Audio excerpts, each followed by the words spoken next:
1897, Hot Springs, Arkansas. Two officers saw a bright light in the sky.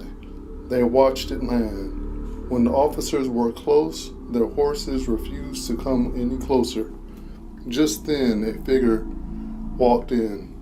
It was a man with a long beard with a lantern in his hand. The bearded man stated that him, a young man, and a woman was traveling across the country. The vessel was barely visible. It was cigar-shaped and 60 feet long. The man with the beard invited the two officers on a ride.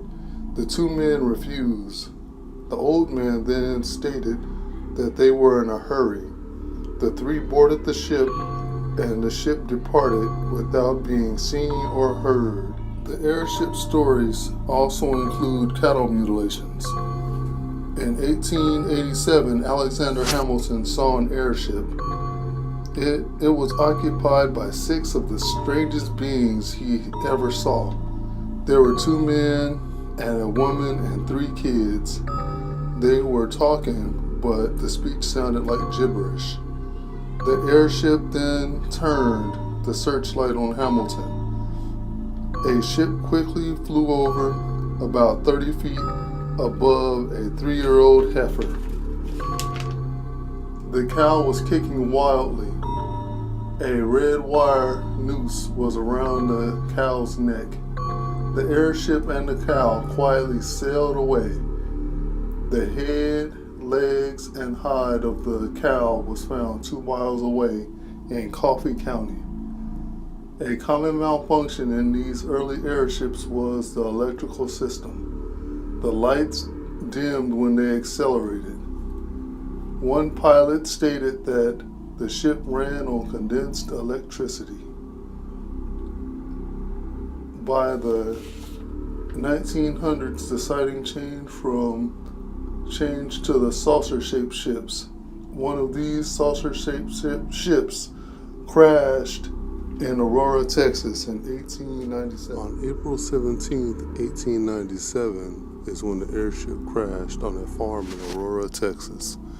The UFO hit a windmill on Judge Proctor's farm around 6 a.m. The wreckage was dumped into a well. One Mr. Oates developed a severe case of arthritis from handling the debris. The crash had 1 fatality. The pilot died in the crash. It was buried at an unmarked grave at the local cemetery.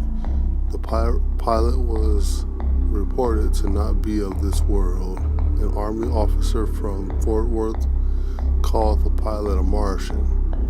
Some of the pilots and crew of other airships were completely human and spoke English, as was the case with the bearded man. The pilot is strangely similar in appearance to the creatures seen for thousands of years involved in the occult world. I believe these are fallen angels and the people that work with them, and things that are mixed, fallen angel and human.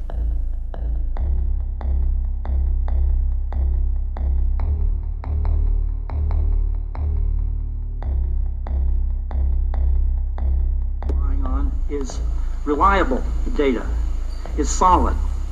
The data, of course, comes mainly from the reports of the people who've had these experiences, plus a whole range of attendant physical evidence, which I don't want to go into at this point.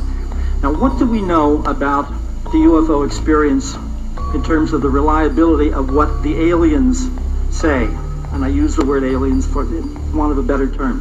The first thing is that the aliens are extraordinarily deceptive and operate in a covert manner. There was no doubt about that. There was no possible way that anyone who's looked into this phenomenon can say anything to the contrary of that, simply because we have a whole history of what we have to call screen memories, when the UFO occupants make us see things that are not there in order to hide the way they actually appear.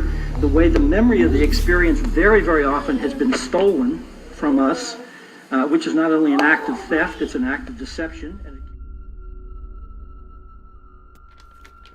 Bud Hawkins is not alone. Whitley Strieber said, If they are dangerous, then I'm dangerous too, because I played a role in acclimating people to them. Trevor James stated, a working knowledge of occult science is indispensable to investigations in the UFO field. All experts point to the whole phenomenon as being deception.